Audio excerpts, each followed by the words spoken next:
Howdy, folks. Today we're going to discover how you can work less and earn more. Oh, yes, right after this.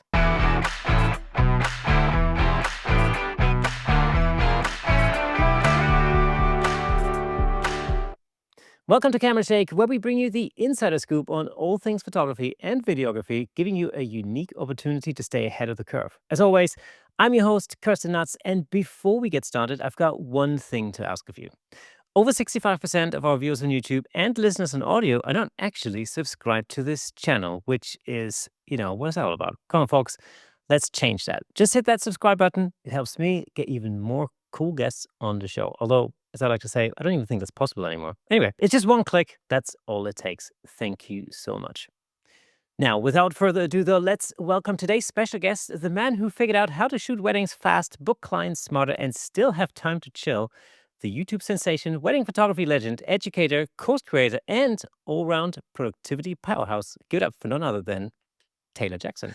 How's it going, man? Wow, pretty good. What an intro. Impressive. This person sounds really impressive. I know, right? and fellow Canadian, or half Canadian, really, in my case. But Yeah. Yep. I travel a lot, but I feel like this is a really nice home base. I haven't really had the desire to move everything yet, even though half my year is kind of spent traveling. So it's yeah, nice. where exactly are you based? Are you just outside of Toronto or somewhere? Yeah, I'm about an hour west of Toronto. So kind of East Coast and the grayer, boring part of Canada. When you picture Canada, you picture all the mountains and the Rockies and Banff National Park. That's not where I live. I live a 4-hour flight from there. Right. Okay. So are you near Nova Scotia? I'm also probably a 3 or 4 hour flight from there. Oh, right. Okay. Cool. Right. Big place, big place. Yeah. Yeah. I have relatives who my mom's side of the family, I should say, is in Alberta. And they used to also have a property in Nova Scotia by the coast, so they would have a split their year basically between the two. So Yeah. Both of those spots are very beautiful. Here is very highways and gray, which is fine. Sounds like where I live, just on the outskirts of London. Same thing, one massive motorway, and that's it. We met for the first time in 3D over at Imaging, which strangely enough, I feel like I've said to many people recently on the podcast because I met so many people over at Imaging, um, and you've also just been to WPPI. Yeah. It's what we kind of call conference season. It usually starts maybe the first or second week of January and runs pretty much until the end of April. So it's all conferences back to back to back, and I have no idea how. It seems like none of them, some of them schedule on top of each other accidentally, but it seems like most of them are spaced out. So I don't know if there's like a secret group chat that all the founders are in. I don't think there is, but it's nice the way that it works out that you can go to all of them, but then it's also a negative because you can also go to all of them, which takes 3 or 4 months of your life every year if you want to. Yeah, it's interesting. Actually, you're right. It was spaced out perfectly, so you could get from Imaging to the photography show in London, then to WPPI. And Yeah. you could do the societies in London as well. That's the other thing. That's in Yeah. January. And then I That's think usually it's like everyone left WPPI to go to Spain for boat off, and then they're all going to way up north. So it's like the train, and it's interesting because it's like this weird traveling circus of people that are friends, but only friends away from home, and no one ever hangs out at home. So it's a pretty unique and cool industry. Yeah, it's funny. I've been following the Adobe crew who I've been working with over here in London, and it's funny because it's the same motley crew of people just tingling from one from one expo building or expo center to the next. Um, Yeah. what are the advantages of going to trade shows like WPPI or Imaging or the photography show for like the ordinary photographer, I Yeah. should say? I would say, we're all these weird independent solo creators that, probably run a business alone, or maybe if you're fortunate enough to run it with a partner. So going there just gives you, you meet other people that are also those solo business owners, and it gives you someone when you're feeling a little bit down or a little bit lost that you can hopefully talk to. I didn't start going to all the shows. I go to a lot of them now because I'm either an educator or some sort of YouTube content that I'm making there. But I started going to WPPI, which is the largest, I think, one for more so for wedding photographers, portrait photographers as well. But it focuses pretty heavily on that. I started going in 2007, and I went and I didn't know anyone. And then the next year I went back and I traveled there with somebody from Toronto, and we were two friends, and then we met another group of people. And before long, you have like a little crew of people that you hang out with, and it's kind of a nice place to just end up at year after year. And I don't know, it's just nice to know other people are going through the same stuff, and also marketing ideas and whatever ideas you have. If you're sharing them with other photographers that live at home, that's awesome. But if you're giving ideas to your direct competition, it might not be so good. But if something's working for someone in California, you might as well give it a shot wherever you live. And if it works, it works. And it's, I guess, more information sharing than an at home photography group when you're out there. It's also fun too. It is super fun, and, I share your experience of, like, meeting people, because I, I mean, for me, literally a couple of days before my flight to Dallas, I just realized that a mutual friend of ours, Scott Johnson, was on the same flight. So then that led to, us meeting up at the airport, obviously, flying over together, and so, you know, he knew a lot of people at the show already, and so introduced me to yourself and like a number of other people. And that's sort of my experience at shows like this, is that it's a ginormous networking opportunity, where you can get to know other people and pick up tons of nuggets of super useful information. Yeah, and then there's also classes there too. I would say that so I guess to talk about conferences as a whole, there are some good conferences for classes and there are some gray ones. The good ones are when the host, the organizer actually pays people properly and tells them not to promote products. The bad ones are when they're not paid and they're given free reign to put up as many QR codes as they possibly can within their hour slot. Those classes sometimes not so good, but good classes are good. So it's I guess also going and figuring out which one is which, or asking for some background before you decide. Yeah, I certainly had my fair share of that. Had a variety of emails offering me money to mention stuff during Yeah. my talks in London, which I thankfully declined because I wasn't using the products. It made absolutely zero sense to me. It Yeah. had nothing to do with what I was doing, and I also don't and have never used that particular product. So I'm not really sure why it would be. Well, I guess the money would have been nice. Why did I do that? Oh my god. I could use the products. What are you guys selling? Stand-up desks? Sure, I'm in. Yeah, exactly. Yeah. During my editing demo, no problem. Yeah, yeah, well, that's it, yeah. Man, I should have thought about that. Dang it. Next time, next time. Oh, man. Um, so it's in terms of your education, uh, I noticed something, and this was my first time at imaging. And I noticed that there was a lot of education at imaging, which I liked. But I Hmm. also noticed that the education there is done a little bit differently from the way that it's done at the photography show in London, the TPS. And it's the main difference is that At imaging, it seems to be that the education is by and large separated from the expo floor. So you have separate rooms, basically. I think, if I remember correctly, they were on a Yeah. different floor. Um, and you can go and sign up for these talks, or join these talks and stuff. Which there were some really good talks there, has to be said. In London, it's a lot more integrated. It's basically all in one big hall. So there's tons of stages.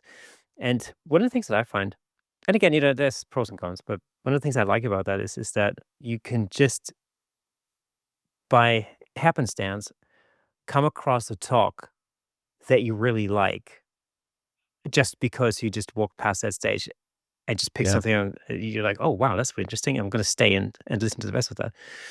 Because it's more of an open. All the stages are open, and you tend to walk past just on your normal, walkabout. So I think I quite like that. That's the thing. I think I was pick up maybe more education that way. Yeah.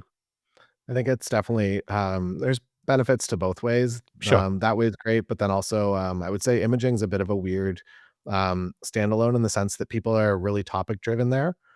So if someone's going to a class, they don't care who the instructor is for the most part. They're going there because of the specific title of the topic. And that might mean that, maybe there's somebody that's not the greatest big stage speaker in the world teaching it, but if they're really dialed at their craft and they're really good at teaching that one specific thing, they might get a class, which is really valuable. But for me as an educator, it's also like very terrifying to be not only on a stage, that's scary enough, but also on a stage in the middle of a trade show floor.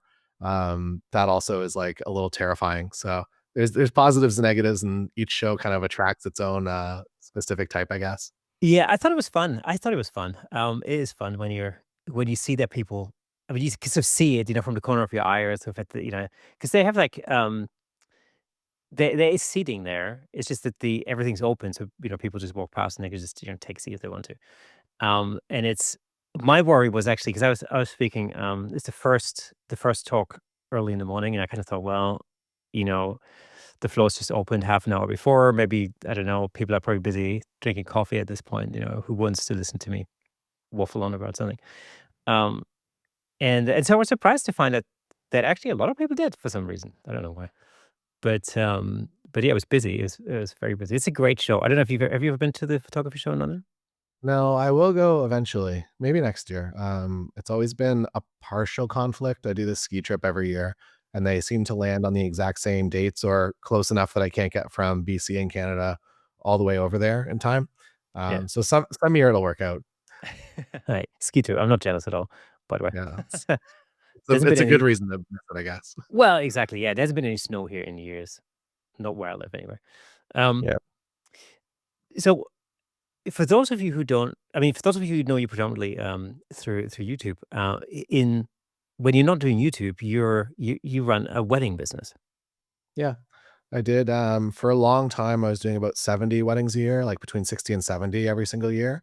And now I probably still do like 30 to 40, probably more on the 40 end of this year. Last year would have been maybe closer to 30. So yeah, I work a lot. It's also a lot of the YouTube content that is kind of driven by that as well. That I would rather do some sort of behind the scenes real wedding day content than I would just like do a test shoot in the studio.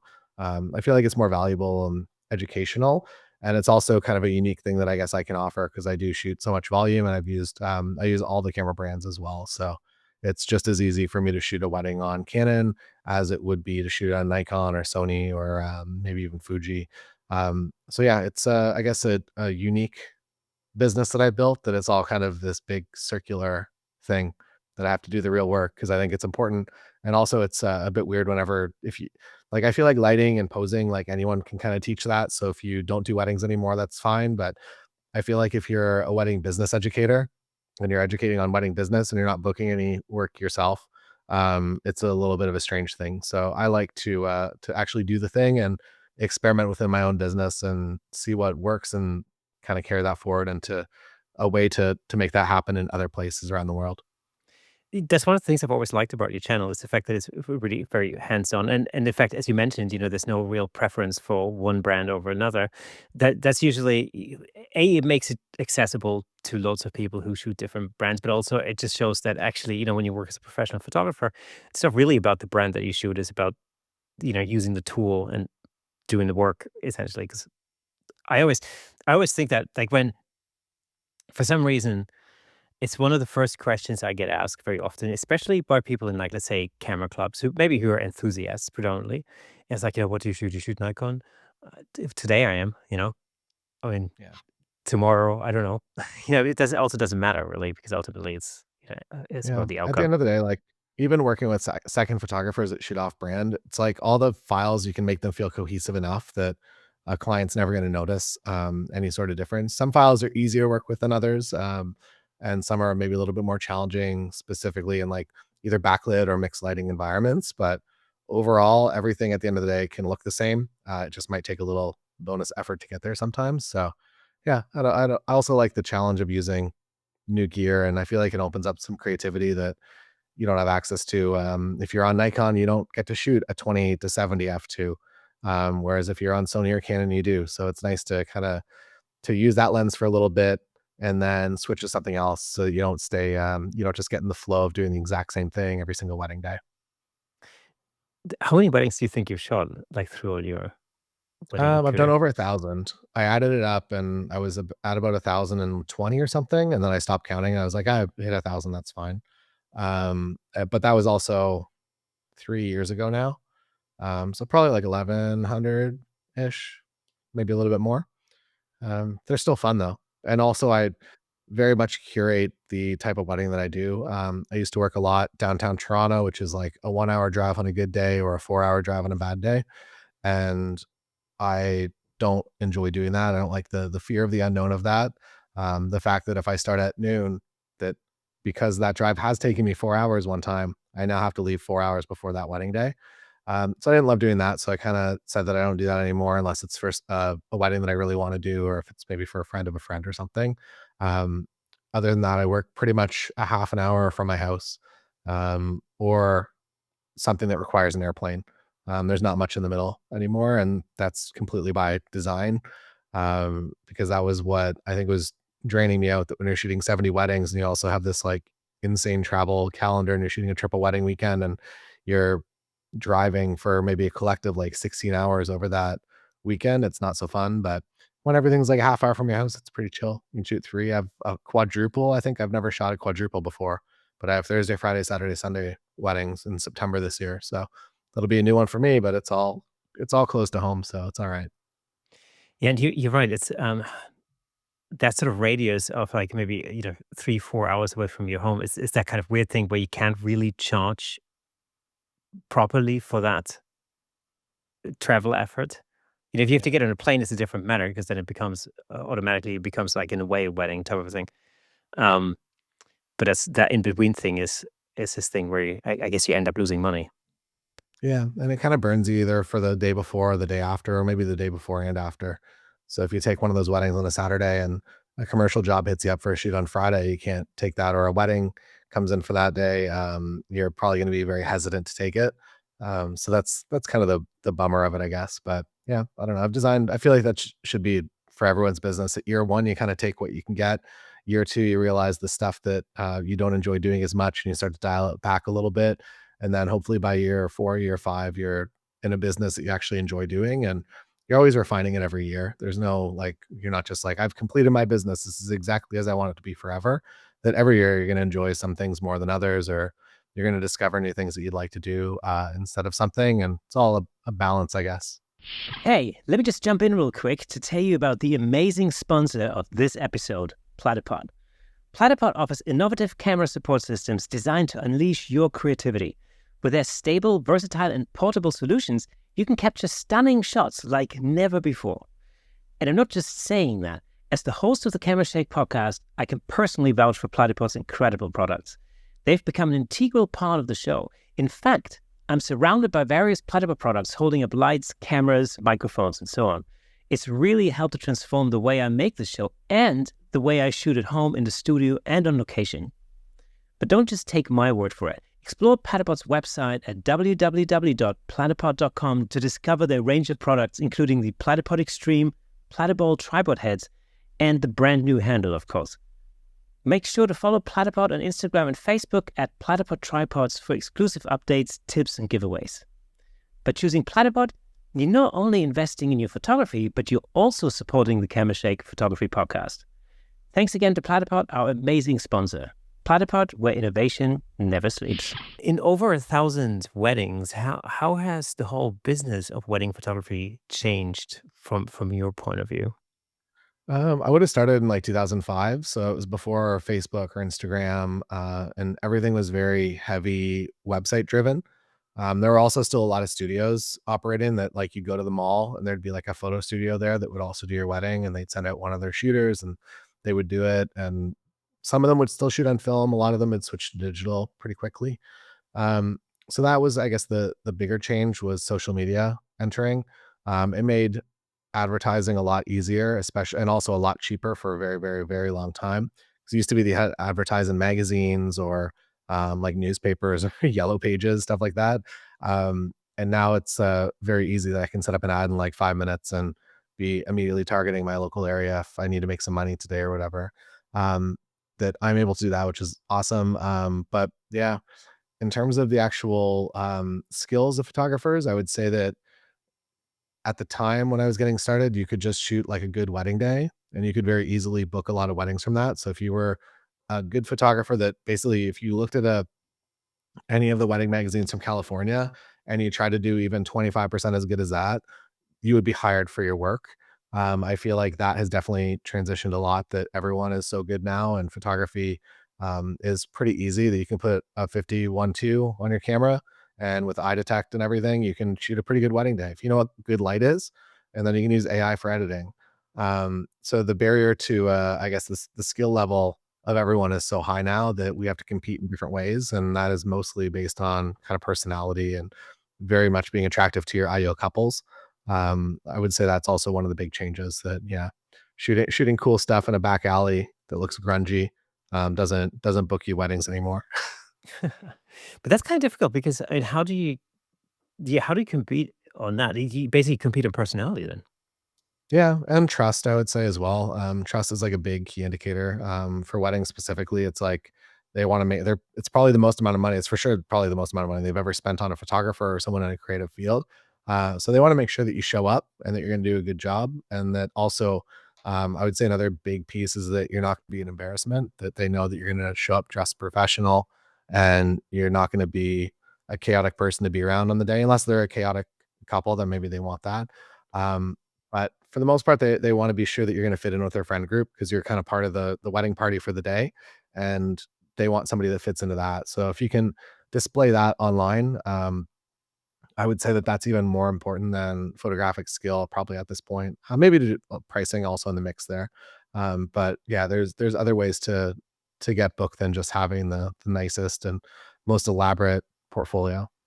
I think one of the issues, and this is really in any niche of photography, not necessarily only wedding photography, is that when you feel that the competition level rises, a lot of people automatically look at pricing and just go, "Well, I'm going to drop my prices and undercut, the competition." Um, what's your view on that? Is that would you advise that to be a good idea, or how would you counter that?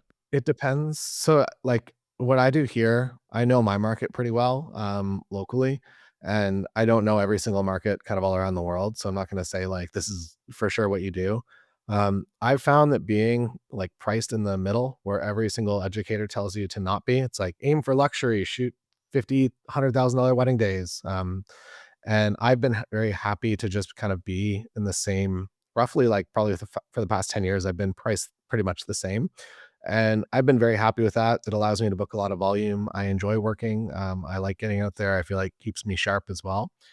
So I'd rather book more work, even if I'm making a little bit less. And so I haven't really been, at least my business, I haven't been too excited about going down in price. So I've just kind of stayed where I've been at, and it's been totally fine. I think us as business owners, we overthink a lot of stuff as well. That there's a lot of other things you can fix beyond just pricing, and there's also different ways that you can bring your pricing down or make more money without actually changing things too much. Like if you have a package and you're like, "Oh, I really wish I was making more money off it," maybe that means you drop some product out of it, or there's no longer an engagement session included. There's different ways to kind of play around with your pricing like that, but I would suggest maybe thinking it a lot before you consider dropping your prices down to something that you're not comfortable with or won't sustain a living. And then also same goes with like offering crazy discounts that if you're publicly offering like 50% off remaining wedding dates, all the couples that have already booked you and have trusted you are going to be a little upset that like, oh, you're doing half price weddings because we filled your calendar for you. Like, why aren't we also getting rewarded for that? So, yeah, lowering prices is hard. So maybe if you are going to do it, make that an overtime thing, not just all of a sudden one day. I find the same difficulty with things like mini headshot sessions a lot of the time. Where you basically you do a day or two of like mini headshot sessions at a cut down price, but then immediately anybody else who booked you for the full fee will turn around and say like, "Oh, I've just spent 3 times as much."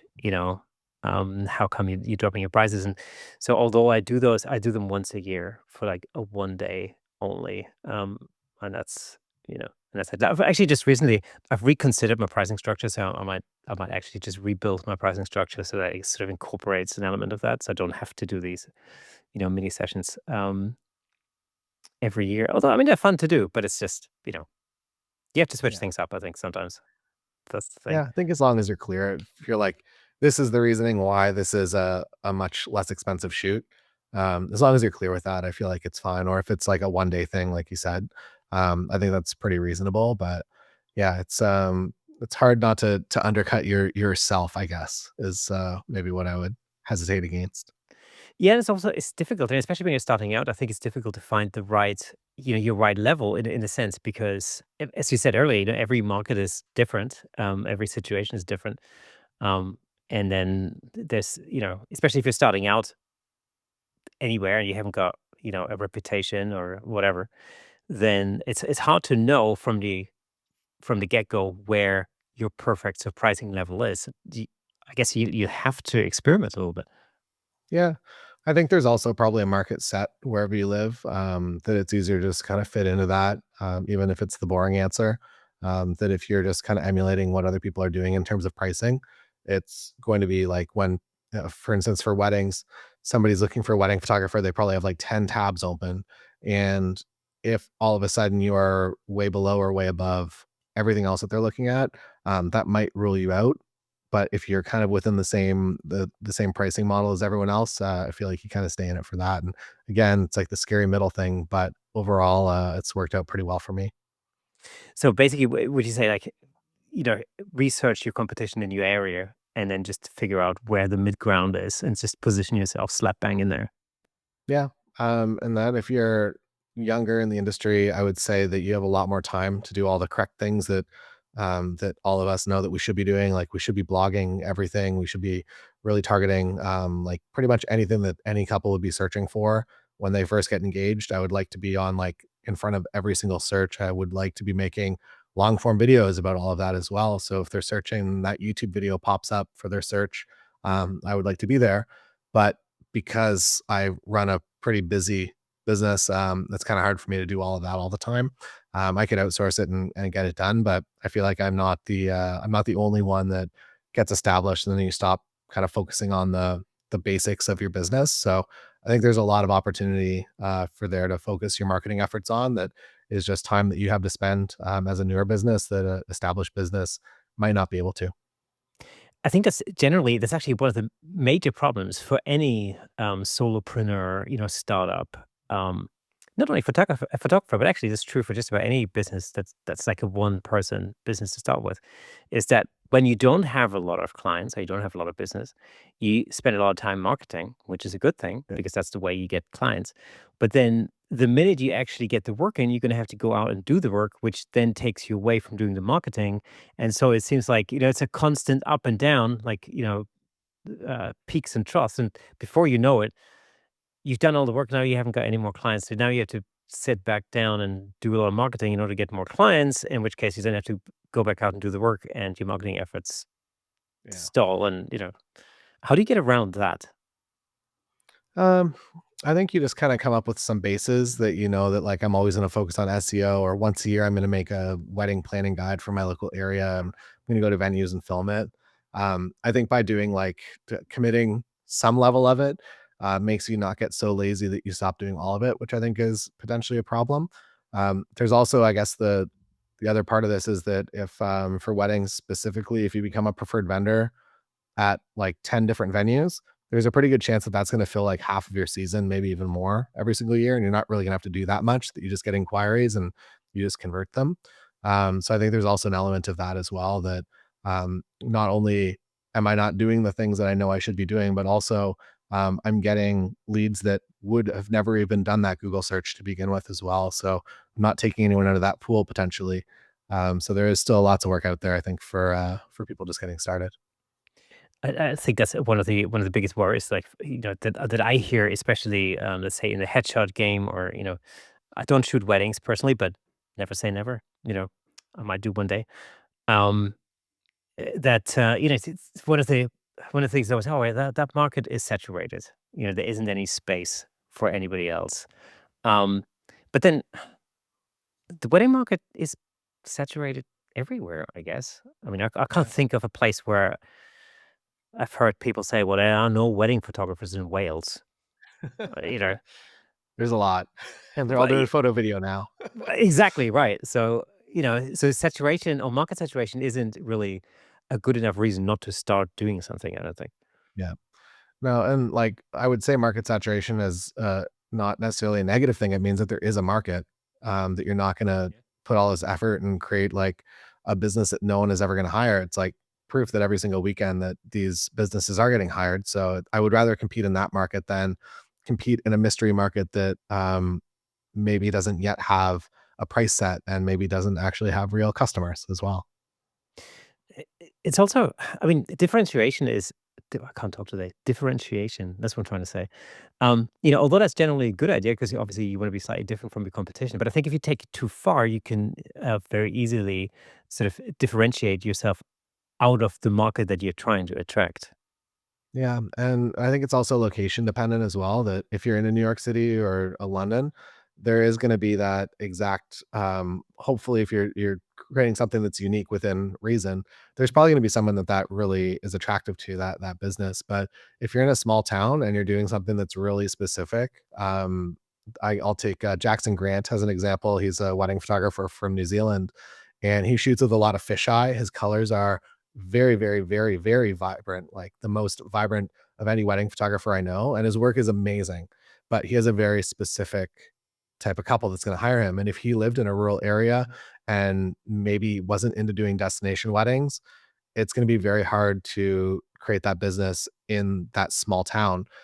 Whereas in a larger town and being open to air travel, kind of makes that business work. But yeah, it's I would say important to know the bounds of where you live and also where you would want to would you'd want your business to exist as well. The struggle with I guess some of us is that you begin and my first like 5 or 6 paying jobs, I was working for a contractor, so I'd go and I would just photograph his kitchens for him. So he would finish a kitchen job and I would go take photos of that kitchen. And pretty quickly my entire portfolio is all kitchens. And it was very easy to like get that work. I could have worked for all of his buddies. I could have done an entire business just doing kind of like essentially real estate photography, but for the contractors. And I could have done that, but I didn't really, my heart really wasn't into that. So you kind of have to resist that a little bit and put yourself back on course as well. I had exactly the same experience with commercial buildings. So for quite some time, I started with one client shooting um, commercial distribution centers, big warehouses, basically. Yeah. Um, and initially, I actually thought it was fun. It was like, I shot them. Make money. Well, yeah, I was making money. That was fun. But it's Yeah. also actually the thing about these distribution centers is they're huge. They're humongous. I mean, you can put a couple of jumbo jets inside of them. Yeah. And of course, I would get to shoot them at the point just before handover from the construction company to the actual client. So there was nothing inside, no products, no nothing. So there were empty shells for the most part. And it was kind of interesting to be in huge, humongous buildings like that. They were brand new, super smooth concrete. I don't, I'm not saying I never took a skateboard, no, but Yeah. as you do. But Sounds fun. it's super fun. Yeah, they wanted me to fly drones, and it was super fun, a fun thing to do. And also, it was photographically, it was actually a challenge to make these predominantly blue shoe boxes look somewhat interesting Yeah. because they're not beautiful buildings. They're just commercial utilitarian boxes. So I found that I remember I kept getting like they would ask me like, okay, well, what do you need? I'm like, oh, I need to be there at like 4:45 in the morning.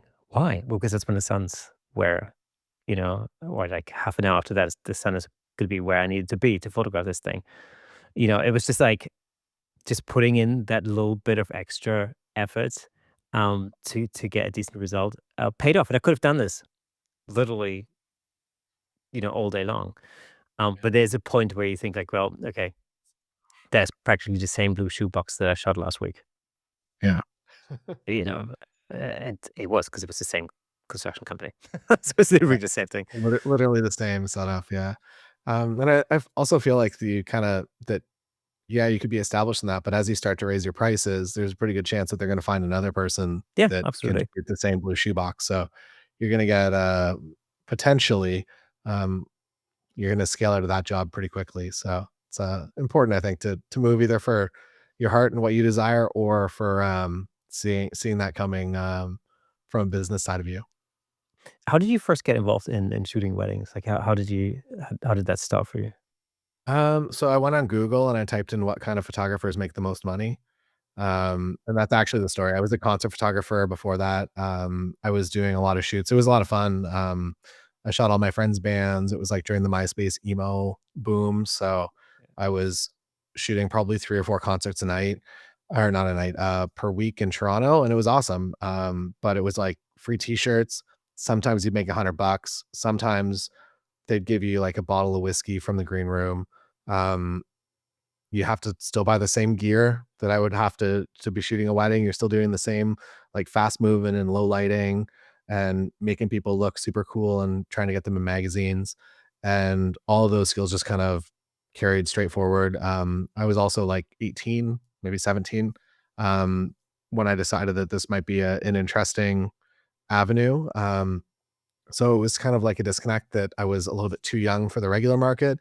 But a bunch of the like Christian bands that I photographed, a bunch of those guys started getting married really young. And I was like, hi, I'd love to be your photographer.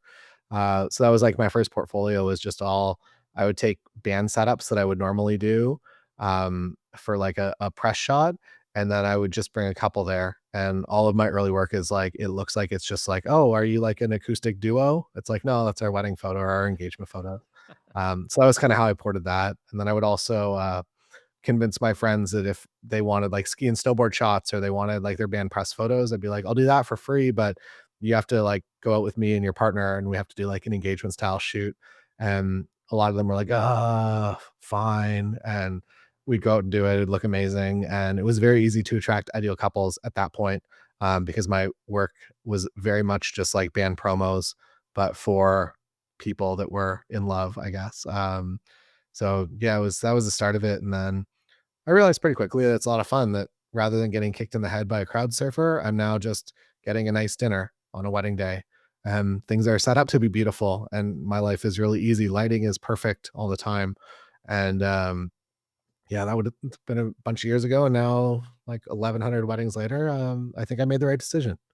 Although some of my friends are still shooting concerts and they're still having an amazing time. They know like all the bands and like they're on stage and stuff now, which is kind of cool. But yeah, positives and negatives to every choice, I guess. That's it. And it really reminds me of my own story actually to a degree because I started shooting concerts in exactly the same way, and there was no money in it because none of the bands Yeah. that I shot had any money. So there was no like, it was as simple as that. Everybody's poor basically. That's that. So I was lucky if I mean often I would get I remember at the time, I would get asked like, "Oh, yeah, how much would you charge for, like, a band photo shoot, like, in some location or whatever?" And I'd say, like, "Well, 80 quid, £80, which is like $100 or Yeah. something or nothing. It's like, "Oh, no, I can't afford that." And it's like, "Well, I Yeah. can't," "It's gonna cost me more to get out there," Yeah. And so I very quickly realized, um that that wasn't gonna fly, especially because I used to be a musician. So, I mean, my story is, I used to be a musician. I basically just stepped off of the stage to photograph all my friends, and again, very quickly I realized, I didn't have any money, neither did they. So this wasn't a business idea. Yeah. Um, and I did a very similar thing. I thought about, well, what type of photography? Well, I thought two things. One is, do I want to deal with individuals? Bearing in mind that I've been running a music school and I've been teaching, for a long time. And I thought, I don't want to deal with individuals. I don't want to negotiate. I don't want to haggle over like 10 quid here, 10 quid there. I just want to deal with companies or corporate entities. And so that's how I ended up in commercial photography. Basically, it's the same sort of thought process. What can I do that's not musicians? And where is there somewhere somebody who can actually pay me? Yeah. It's the same thing. Well, I think it's important, even though it's like a silly story. It's like what will give you longevity, both in your career mentally and also financially. And then I would also say that from a time freedom standpoint as well, that's kind of one thing that I've always been after. That I wanted to do something, and I guess weddings maybe checked all those boxes because I have to be there on Saturdays, but I could run my business from anywhere in the world from Sunday to Friday every single weekend, or if I have a Saturday off, that can be like a 2 week trip. So I took pretty heavy advantage of that for a bunch of years. Like any last minute discount trips available, like I'd be I'd be into it. It's even cheaper in Europe and in the UK. You guys have Ryanair. We don't. I guess we at the time we didn't really have anything even roughly similar.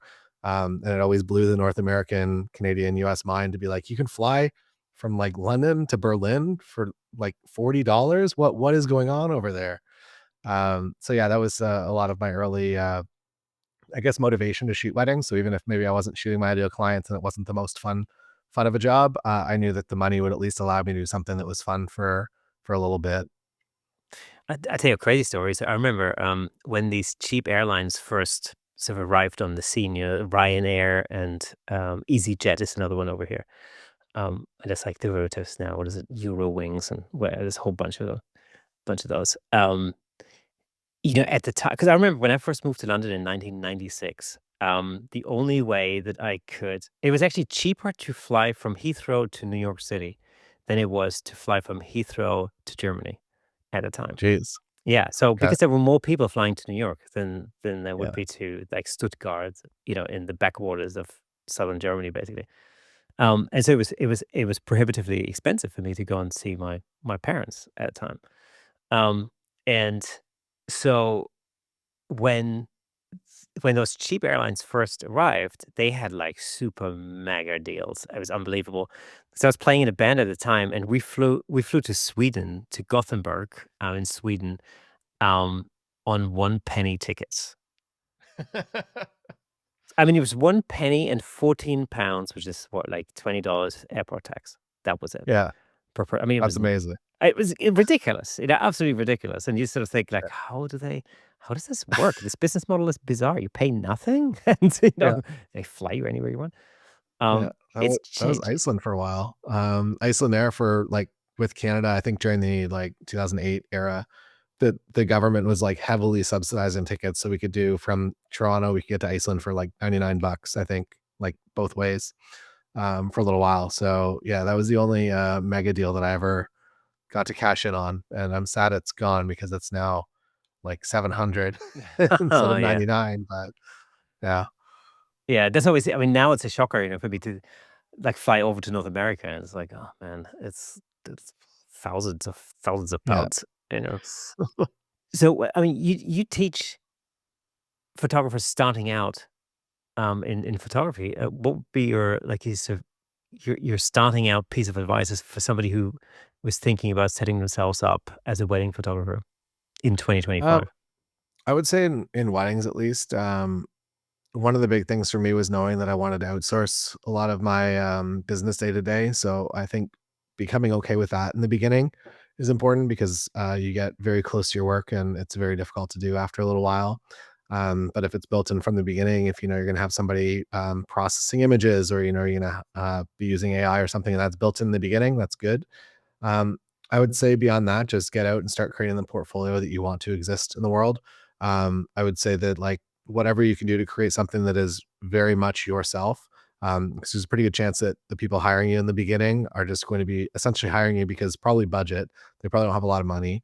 And then also because they just want someone, again, that's kind of a friend to, I guess, a hired friend. So they pay you money and you're their friend for the day. So if you're able to kind of check both of those boxes and you have a portfolio that displays that you're going to fit in with their friend group, I feel like that's a pretty good starting point. That's what I did. I noticed that a few of the early shoots that I did really popped off in terms of just like new leads coming in, and when leads came in, that they were very quick to book as well.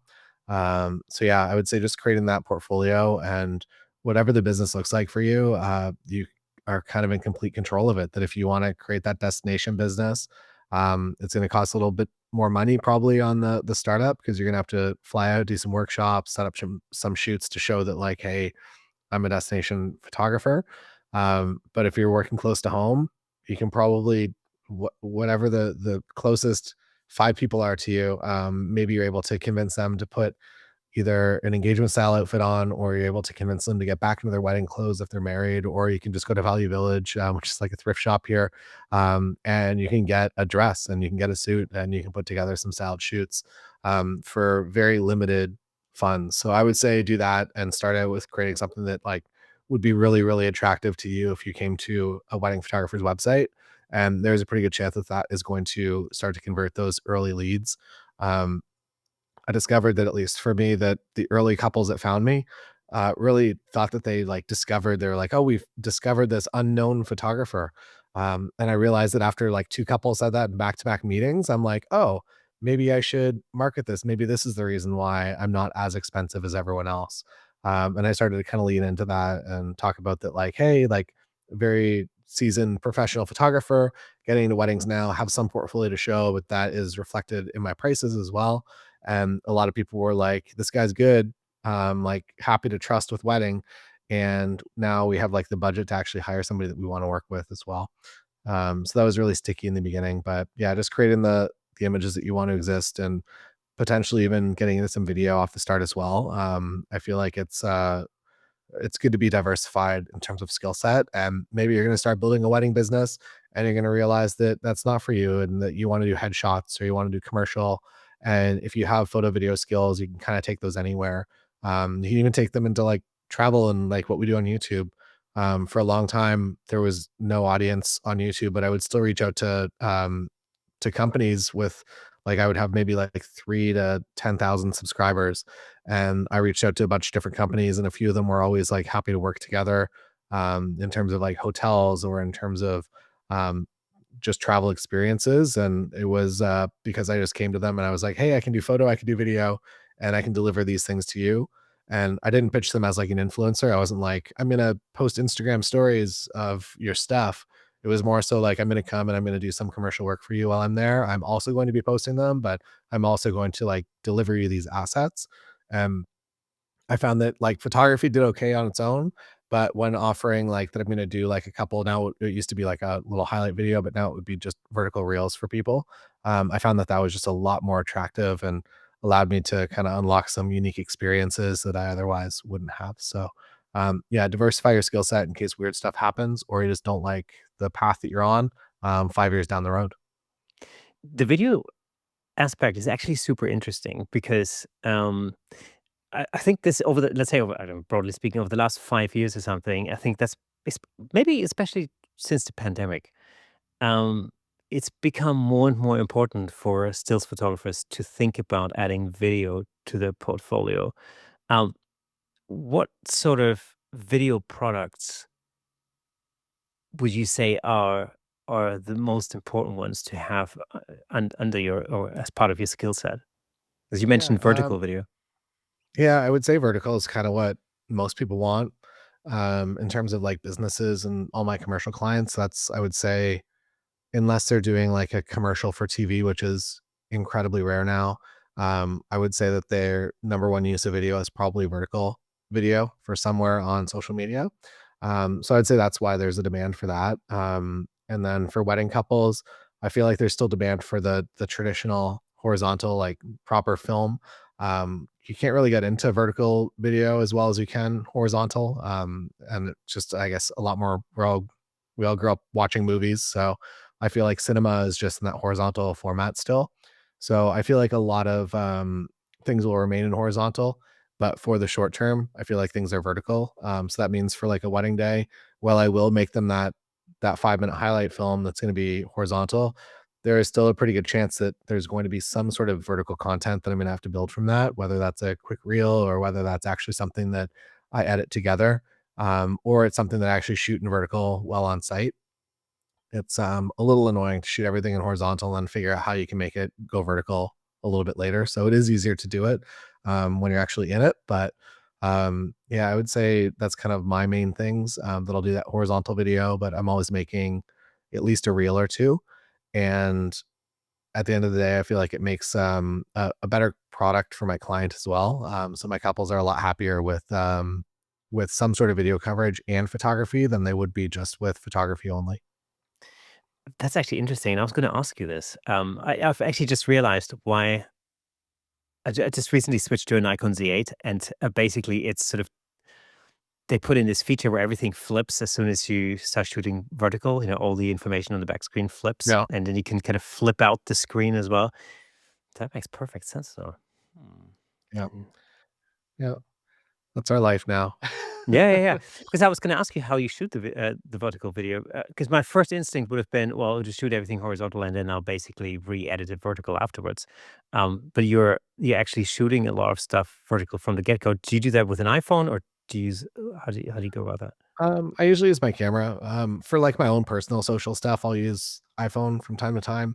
But I'll just be shooting everything kind of in one camera. It becomes a lot whenever you're shooting kind of like two main formats, which would be like all your photos and then also horizontal video, and then you're also doing a vertical video on top of it. It's a lot to capture, but I would say even if like on a wedding day, if I come home with 10 vertical clips and some horizontal and also some photos, that I'm able to make something pretty good from that, for social media at least. But in terms of marketing assets, like if you're shooting at a new venue or you're trying to create something that's going to be seen by people, if you can be creating something that's vertical, it's just it has much more use and it's going to get way more eyeballs on it than something you do horizontally. You know what interests me about what you do is that you're really able to, or you have been able to diversify your business model, across the board. I mean, from and that's also utilizing certain skill sets that you have. One is, photo and video. The other one is teaching, and that's of course where the other leg of your business is, which is the YouTube element. Was the move onto YouTube, was that like what was that driven by? Was that driven by sort of extending your existing wedding business? Or was it a thing that was a consequence of, I don't know, a financial crisis or a pandemic, or how did you get there? Yeah, I started YouTube in 2008, so it's been like a little while. But I started it because, well, that's where I learned everything pretty much. So like over time, that's like where I learned all of my things. So it was never really a question. It was just that that's just also a thing you do in your business. So it was never really like a full intentional, like, I'm gonna do this YouTube thing. It was mostly just that like this is what you do when you do a business. And that might sound crazy, but it's kind of how it felt to me. It's definitely I've gone through some changes. It began more in an entertainment space and then became pretty much a travel only channel for a bit and then became a lot more wedding focused in like 2016, 2017, which is kind of where it stayed mostly still to this day. But yeah, it's kind of like it's nice that I can for the most part do whatever I would like to on that. Um, within a bound of, making sure that it's something that an audience would enjoy. But it does give me some more creative freedom, I think, than shooting a wedding because wedding day, it's going to be very much a very specific thing. I want to deliver exactly what my clients are looking for, but YouTube, I can play around a little bit more. And it's really good to have that sort of creative freedom, really, when you're doing something, because I imagine. I mean, I've worked at a lot of weddings as a musician, so if you think wedding band, that would have been me for some time. And so one of the things that I thought when I made the decision to get into commercial photography, one of the reasons that made me discard wedding photography in the beginning was because I just said, I'm weddinged out. I've played, I don't know, probably hundreds of, probably not thousands, but hundreds, maybe, of weddings. And I just thought, I like weddings. I don't have anything against it. I like the process. And obviously, it's somebody's special day. But I think, I thought at the time, I thought I'd done enough of it, seen enough of it. Yeah, So, let's try something that's else. fair. Um, Yeah, I've also noticed that, in terms of, like, time frame, that usually I'm only there, like, maybe I arrive maybe 2 or 3 hours before the wedding band, but if it's a wedding band that's going on after dinner, I leave at, like, 9 o'clock. Like, 9 PM, I'm out the door, and that's, like, just when the band is coming on, so I feel like the days are a lot longer, a lot more intense, and the loadout at, like, 1 or 2 in the morning is just, like, not so fun, so I feel like the hours are better for the photography side of things and the music side of things. Maybe less energy overall on the photography side, but, um, yeah, definitely some differences, and I feel a little bit bad when the DJ is, like, there for, like, the ceremony and they're 2 hours early and, like, I'm just showing up and it's like, "Oh, you're doing, like, a 16, 18-hour day today," and I'm doing that 8-hour day, and it's a slightly better situation, I think. I used to be jealous of the photographers when they pack up their stuff just when the band went on, and I'm thinking, "Oh, man, I'm gonna be here for another 6 hours after this." You know? Plus, then I've got to drive and, load out when you get home and all that kind of stuff. And that's part of what I didn't enjoy about being in the music industry, was actually all of that, you know? Always, I used to say I'm the ideal studio musician. I like rocking up at a studio, plugging my guitar in, you know, creating stuff, and then going home. The thing I never enjoyed was the like loading up your car, driving to a venue, loading out, setting up on stage, waiting around forever between sound check and actual showtime, Yeah. having to deal with drunk bandmates and audiences, not getting paid at the end of the gig, having to argue about that, then loading everything back into the car, driving home for hours, and then loading everything from the car. It's just, it's Yeah. i it's not as glamorous as people think it is. It's, No, I was a drummer, so it was even less glamorous and even more oh my stuff god. to carry around. Oh, that would be the worst. I mean, as a guitarist, I had like I had a number of Marshall caps and heads and stuff. So it was, but yeah, drums. I never. There was a funny scene not too long ago. I was waiting to get the tube here in London, and I was standing on a platform, and there was a guy with a double bass in front of me, and it was quite a busy time of day, and so so the tube would turn up, the doors would be open, would open, it would be packed, and he'd just stand there going, not gonna fit in there. So the doors would shut, the tube would drive off, the next tube would come, same thing. He would just stand there and go, you know, The hack of going the opposite direction to get to one station that no one's at, and then going back through so you get your space and you get your seat. yeah. And I just remember I stood next to him and I looked at him and he looked at me and he knew exactly what I was thinking. And I just said, I bet you wish you'd learned the flute now. Shit. Yeah, how did the whole educational side to your business come about? Was that a direct result of YouTube? I think so. A few of the videos that kind of popped really early, and because it was interesting, this kind of goes against what I said earlier, that there was no YouTube wedding photography market. Like no one was going there to learn about wedding photography. And I did one behind the scenes video that did really well, and then I ended up doing like 80 more, and they do less good every single time because now the market is very saturated. But for like 4 or 5 years, I was like the only one really doing like any sort of behind the scenes wedding day.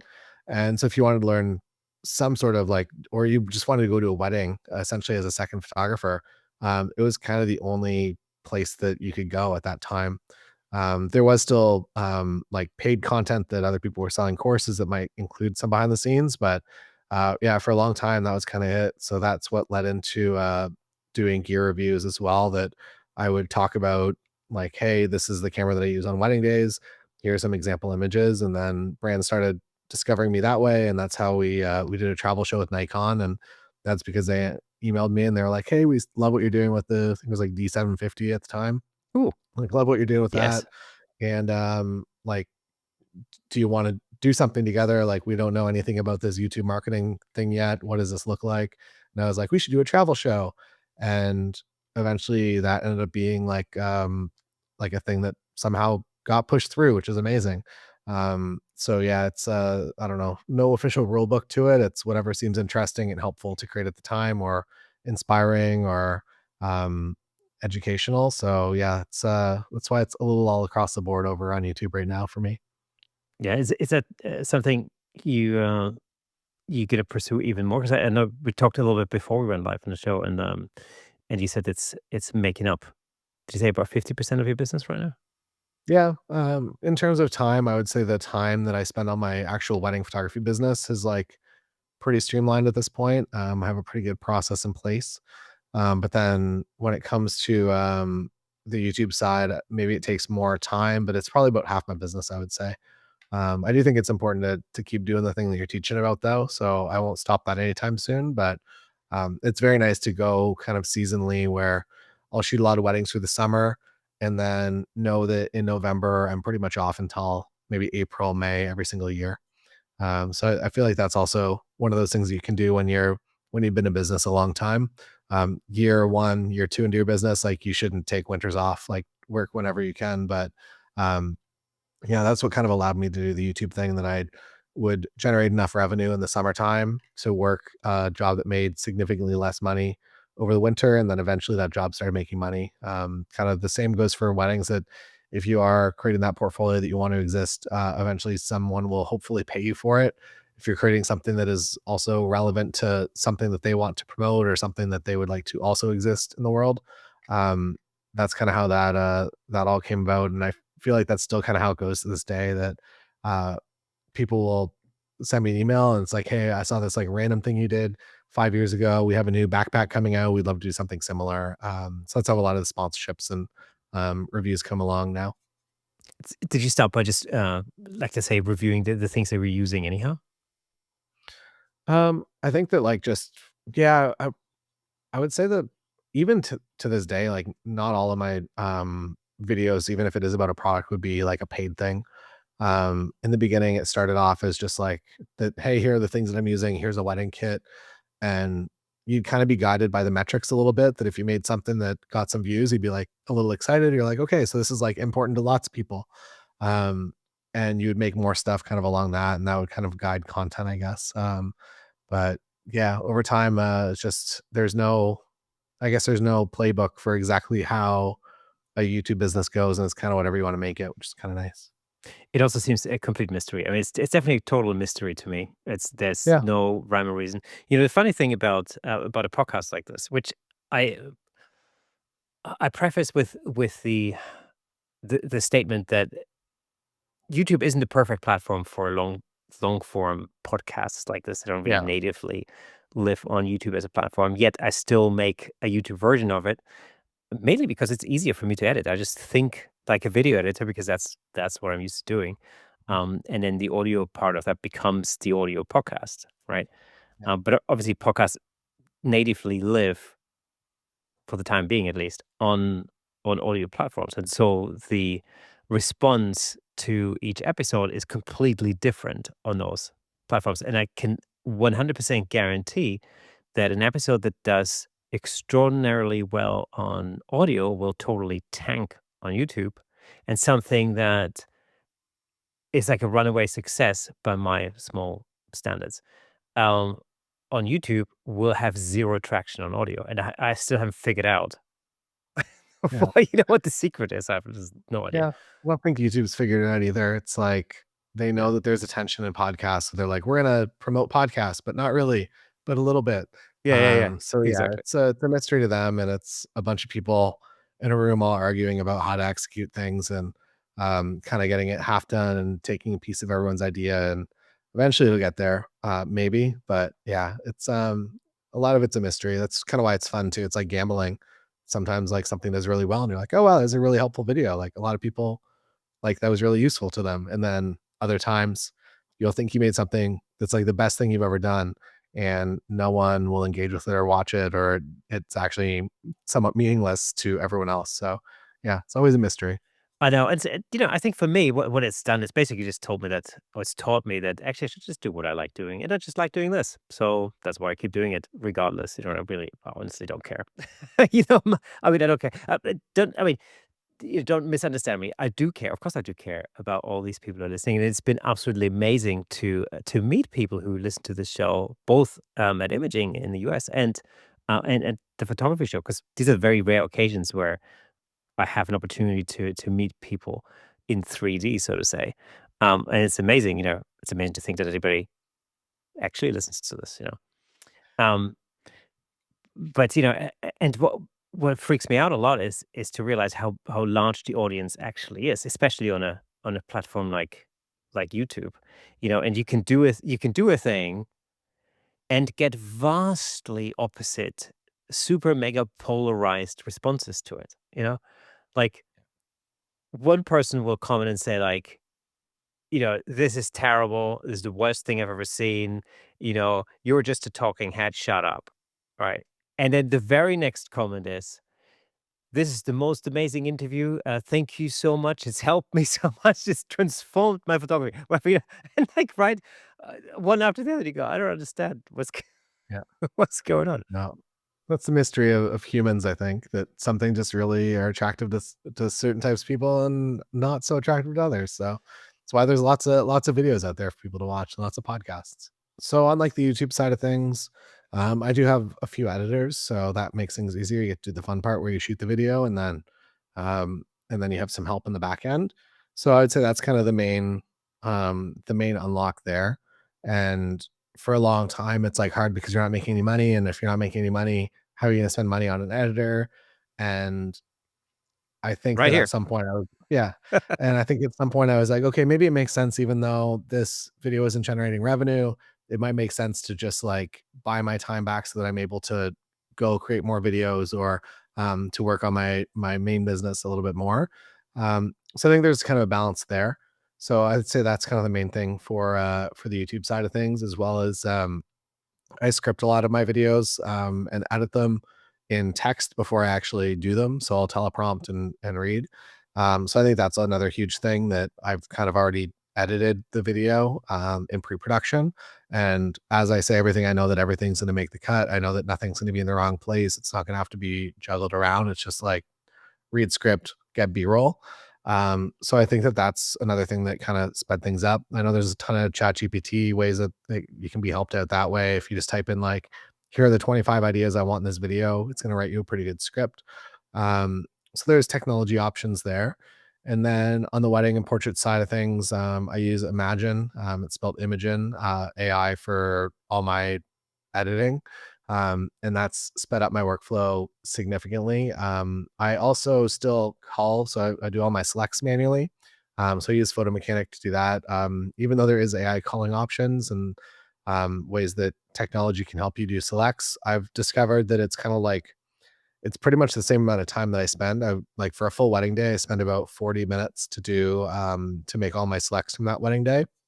And if I just sit down and I do it in Photo Mechanic or in Lightroom, if you've optimized your Lightroom, that takes me 40 minutes. But then if I run it through an AI culling software and I have to refine that cull, it's still going to take me that same 40 minutes. So I find that it's kind of like a net zero of that. So I'd rather just kind of go through everything manually. So I still do that, but I'll usually sit down at dinner and I will call my entire wedding up to dinner while I'm sitting down at dinner. And then when I get home at like 11 o'clock at night, I'll sit down at that point while my cards are loading in. And I'll usually load in whatever my last card or the last whatever last camera I used. I typically try to only use one camera after dinner unless I need to use two. So I download whatever's left on that card, and as it's downloading, I'll be making my selects, and then once it's all downloaded, I'm pretty much able to send that to Imagine for editing, and then I'll usually go to sleep, wake up in the morning, and I'll go through everything, make some final changes, which is like maybe two or three images that I'll have to tweak, and other than that, it's like all perfect, and then I'll upload that to my gallery system, and the wedding for the most part is done. I'm not going to deliver that full gallery yet, but it's nice anxiety wise to know that that wedding is completely done. I verified that like all the family photos are there, everything that I shot is in fact in that gallery, and that's very nice. So that's kind of my process with that. So by like, I don't know, by lunchtime the day after the wedding, that wedding is usually up online. So that's I would say a huge nice thing that has improved greatly. I used to use a human editor and it would be a very long time of like I send them the project, and then within like maybe 3 or 4 weeks, I would get the images back, and it was maybe a little less work for me because they would also make selects for me, but the time in between was a little stressful. I just like to know that I have all the finals up online. So if anything were to happen, that everything is like I'm obviously backing up everything up in the cloud as well, but if anything were to happen, like I know that that gallery is finalized and online. So that's kind of my thing. And then other than that, just having templates for like email responses and things that you do over and over and over again. If you type the same email twice, you might as well put it in a template and refine that template over time and make your communication life as low as possible, I guess. I'll do engagement shoots maybe for like 25% of my couples now. A lot of them think it's weird and they don't understand why they would need engagement photos. So I do that for about maybe 25% now. And then Okay. I'll also send them a questionnaire. So I don't do necessarily like a pre-meeting. It's just like, here's a questionnaire. Um, and if they can give me most of the information on there, I know what the schedule is going to be. And then maybe we have a call or maybe we just over email. We basically just have to come up with starting time. I also work at the same venues kind of over and over and over again. So it's very easy for me to have no questions on my end that if I know that I'm starting at one and it's a hotel that also has the ceremony space and also has a reception space kind of all in one spot. If I'm there at one, then that's like, I don't know, I don't really need to know much more. I don't I it's nice to know the ceremony time, but also like I can figure that on the day pretty quick when I show up and I talk to the coordinator. So I try not to ask too many questions. But yeah, pretty much everything I need is on that questionnaire. So that speeds things up. And um, maybe 1 in 10 couples want like some sort of post or pre-meeting. And it's usually just a phone call. All my meetings for bookings are now phone calls as well. They used to be, I think it's like kind of a trust thing that when you're new, I feel like everything has to be like an in-person meeting. They want to see that you exist and that you get along with them. And then as you have more of yourself online and you're uploading to your stories every day, I feel like it's pretty easy to do a video call rather than an in-person meeting and then maintain the same booking ratios. And then at some point, at least for me, I moved my pricing to be completely public. And at that point, I realized that it was like, oh, these couples, like, they don't really care if they do a video meeting, so I moved everything to phone calls, which is a lot easier because you can take them from, like, I don't know, pretty much anywhere. Like, video call, you should probably be at home or maybe you can do them in your car, but it's a little not that professional, but, phone calls, it's, like, very easy that I'm driving on my way to a wedding or, wherever I am in the world, it's, like, pretty easy to do, so that's, I guess another workflow thing. I feel like it predominantly because of the pandemic. My sort of sense is that a lot of these in-person, appointments have shifted to either Zoom calls or phone calls. Is that Yeah. is that your experience? I think so, and then I think that we immediately all got burnt out of video calls, and the idea of, like, doing a video call with someone, if they're like, "Hey, we should do, like, a call," and it's a video call, I'm like, I don't wanna do that, like, that doesn't sound like the most amount of fun. So I think maybe it's, again, like, you're attracting the ideal couple is probably similar to you. So I think in that sense that, my couples are a lot more into phone calls, I think, and also I just, like, that's the option that I give them. It's not like, "Which would you like to do?" It's like, Ah, "I'm yeah. available for a call at, like, 11 or 5." Whatever works for you, best for you. I mean, I know lots of photographers are obviously worried about AI and AI taking their jobs and whatever. Um, what is your sort of sense as to where the wedding photography industry in particular is going over the next, I don't know, say 5, 10 years? Yeah.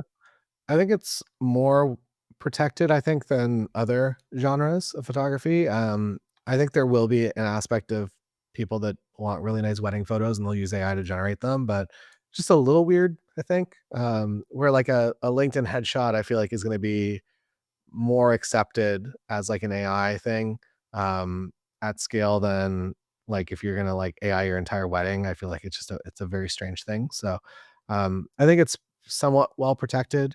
I think the video side of things is also well protected as well for a little while. That like AI, like a wedding highlight video has like no meaning to maybe it looks cool and it impresses your friends, but you kind of want someone there on the day, I would say.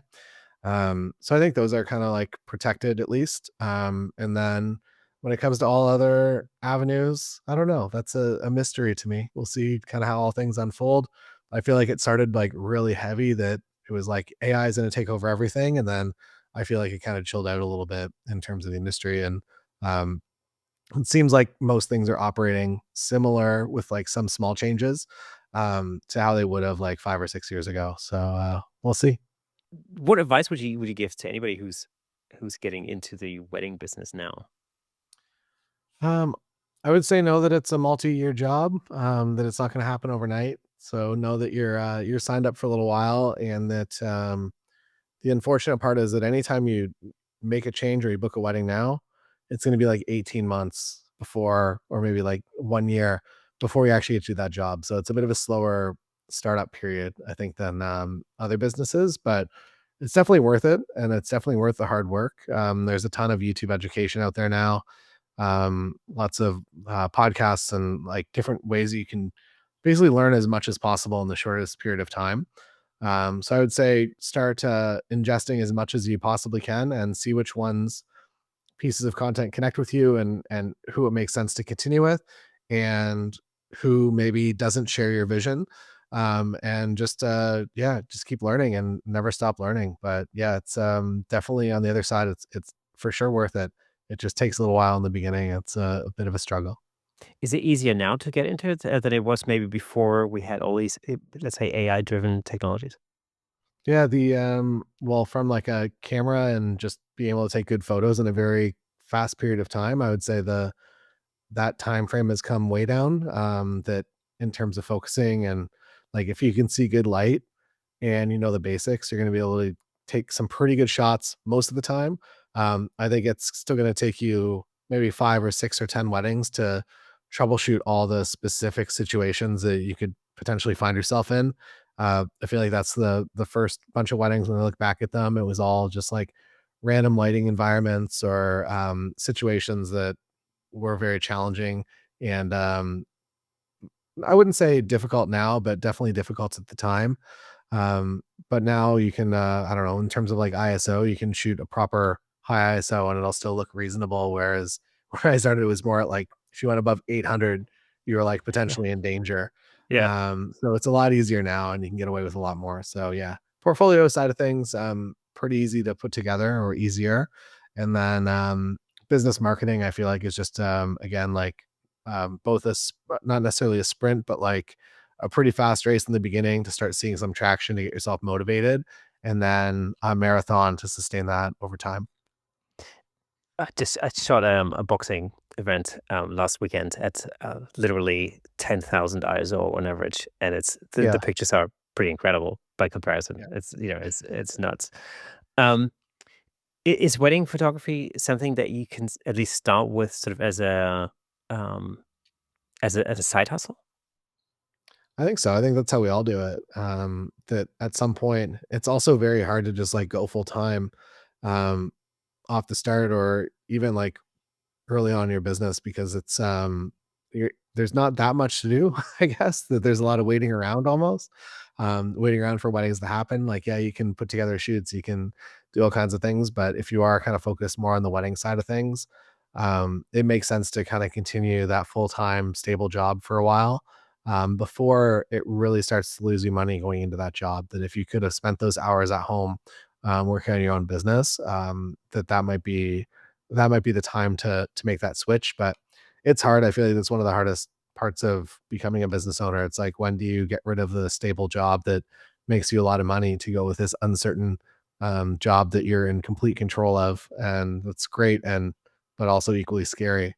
So yeah, that's the hard part. I think the hardest switch, and a lot of people usually you just get fired, and that's like what a lot of people say. Like, that was the best thing that ever happened to me, because that's like your sink or swim moment.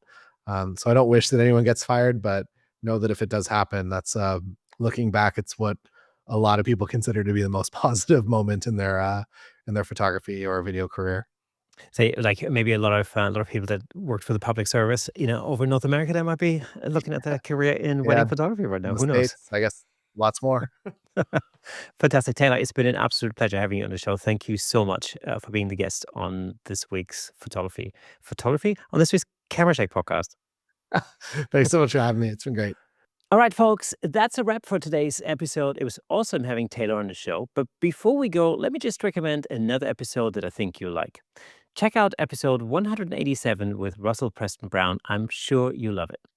And if you enjoy the content, consider supporting us on buymeacoffee.com/camerashake to help us keep bringing you amazing episodes far into the future. It really does mean the world to us. And for those of you listening on audio, did you know that there's a video version of this podcast over on YouTube? You should by now, because I keep mentioning it all the time. You get to see our guest's stunning photography in full Technicolor over there. Just head over to YouTube, search for Camera Shake Podcast, and you can watch all of our past episodes there too. And if you're already there, be sure to drop us a comment, hit the like button, ring the bell, and share with your friends. Your engagement helps us reach more people across the globe. Thanks again for listening and watching. And remember, a new episode drops every Thursday, so make sure you mark your calendars, diaries, whatever your kids use these days. Until next time, keep shaking things up in the world of photography. See you next Thursday.